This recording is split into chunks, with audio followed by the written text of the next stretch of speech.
Do kucykowej społeczności trafiłem w sumie nieco przypadkiem, ponieważ długi czas się odbijałem od tej tematyki, uważając, że kucyki są takie jakieś ckliwe i infantylne i serial mi się nie podobał. Ale w 2013 roku obejrzałem taką słynną przeróbkę Shed.move, która mi się bardzo spodobała. I stwierdziłem, że film jest owszem fajny, śmieszny, ale trochę nie do końca rozumiem wiele jego niuansów, więc dobrze byłoby jednak jeszcze raz się zmusić i obejrzeć te kucyki, tylko po to, żeby lepiej poznać i zrozumieć właśnie tę parodię. I tak to się zaczęło. Po obejrzeniu 4 odcinków się bezgranicznie zakochałem w kucykach, oglądałem potem już serial namiętnie i tak właściwie zostało do dzisiaj. Jest to jedna z moich największych pasji.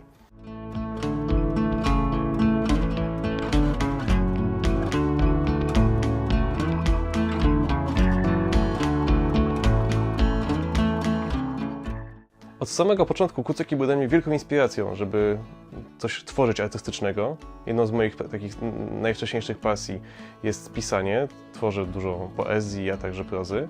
Więc postanowiłem także spróbować swoich sił w kwestiach fandomowych i tak powstał mój pierwszy fanfic, a więc Przewodnik Stada. Z dzisiejszej perspektywy bardzo naiwny, jednak każdy od czegoś zaczyna. A potem poszedłem za ciosem i postanowiłem połączyć z kucykami kolejną moją pasję, a więc historię II wojny światowej, czyli w tym momencie stworzyłem fanfika Żelazny Księżyc, który jest właśnie taką, powiedzmy, jest crossoverem II wojny światowej i mojej Trypony. Ten fanfic spotkał się z bardzo ciepłym przyjęciem, co mnie zainspirowało do dalszego rozwijania tematu i tak powstała powieść, a raczej cykl powieści Kryształowe Oblężenie, które w tej chwili posiada już ponad 1500 stron na 4 i cały czas dopisuje kolejne rozdziały. Według szacunków Dolara jest to aktualnie najdłuższy polski fanfic. I też miałem przyjemność ze współpracy z Sanem wydać tę książkę w formie fizycznej. I też pierwszy tom doczekał się już 2 wydań, tom drugi póki co dopiero jednego i na pewno planujemy także publikację w tej samej formie tomu 3.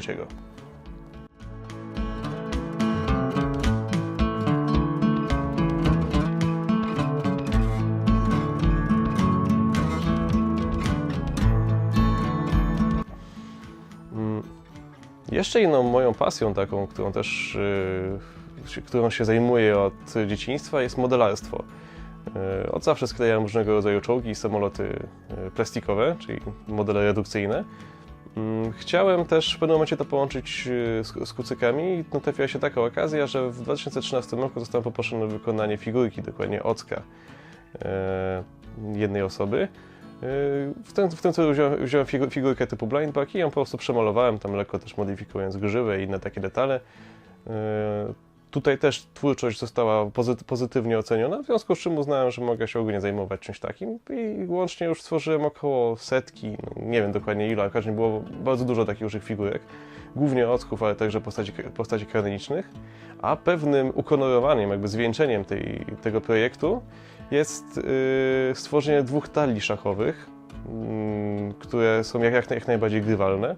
Znaczy, oczywiście jest to talia biała i czarna, gdzie każda figurka jest też także przerobionym blind bagiem i posiada unikalny twarz, unikalny znaczek. Trochę też zmieniałem grzywy, starałem się, żeby kolory włosów były zróżnicowane, dzięki czemu każda figurka ma de facto jakby swoją własną osobowość, a równocześnie też starałem się zachować jakiś pewien kod, który podpowiadałby graczom i pozwalał odróżniać figurki od siebie, na przykład, żeby pionki miały coś wspólnego jak uzbrojenie, a na przykład figury tego samego typu jak laufy też miały na przykład takie same jakieś oznaczenia albo kolor grzywy. Pośród moich zainteresowań także jest taka, powiedzmy, nazwijmy to hiperanaliza serialu i całego jego procesu twórczego, który często polega na bardzo dokładnym jego oglądaniu, nawet klatka po klatce i szukaniu odpowiedzi na różne pytania związane na przykład z detalami fabuły, procesu twórczego, z samego tutaj serialu i jego historii i jak największego właśnie wnikania w jego sens i metaforykę. Chyba największym i najbardziej rzucającym się w oczy takim właśnie projektem związanym z hiperanalizą serialu i potem późniejszą publikacją moich przemyśleń był artykuł Mojej Trypony, a historia kultury, gdzie starałem się odgadnąć różnego rodzaju inspiracje historyczne, które no chyba na pewno posiłkowali się nimi twórcy w trakcie wymyślania postaci czy całego uniwersum. Między innymi dlaczego akurat w Equestrii istnieją 3 rasy, kucyki ziemskie, jednorożce i pegazy, dlaczego nie są inne, albo dlaczego gryfy na przykład są chciwe, jaki ma to związek z mitologiami greckimi czy mitologią scytyjską itd., itd. Opublikowałem to w formie kilku artykułów, a także wielu prelekcji, które czasami bywały bardzo długie, chyba rekordowa miała aż 3 godziny. Fandom dla mnie jest ogromną inspiracją do różnego rodzaju działania, do tego, żeby coś zorganizować, na przykład spotkanie czy jakąś atrakcję, żeby móc się spotkać też właśnie z innymi broniaczami, ale także wspólnie coś zrobić, na przykład dokonać czegoś, zorganizować dużą imprezę, pojechać na innego mita w formie zorganizowanej delegacji, coś stworzyć. Także fandom jest fantastycznym miejscem, gdzie można wyrazić samego siebie. Tu też jest to ogromna zasługa samego serialu, który dzięki swojemu fantastycznemu charakterowi, pięknej animacji, wspaniałym postaciom, świetnemu poczuciu humoru jest dla nas świetnym, pięknym miejscem, gdzie możemy wyrazić samych siebie poprzez naszą sztukę, wyrazić swoje poglądy, właśnie te przemyślenia, tak jak z tą analizą serialu, a także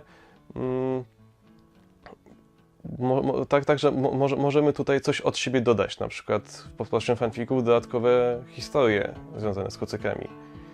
A także mam też takie przemyślenie, które może niektórzy uważają, że jest to nieco przesadzone, a jednak ja będę przy tym obstawał, że Main Six i reprezentowane przez nie elementy harmonii, a także cała dydaktyka serialu, jego wydźwięk, jest też wspaniałą sugestią, jak my możemy żyć, jak możemy się nim inspirować i w ten sposób ulepszać siebie, swoje zachowanie, bo w końcu elementy harmonii to taki zbiór kilku uniwersalnych zasad współżycia społecznego.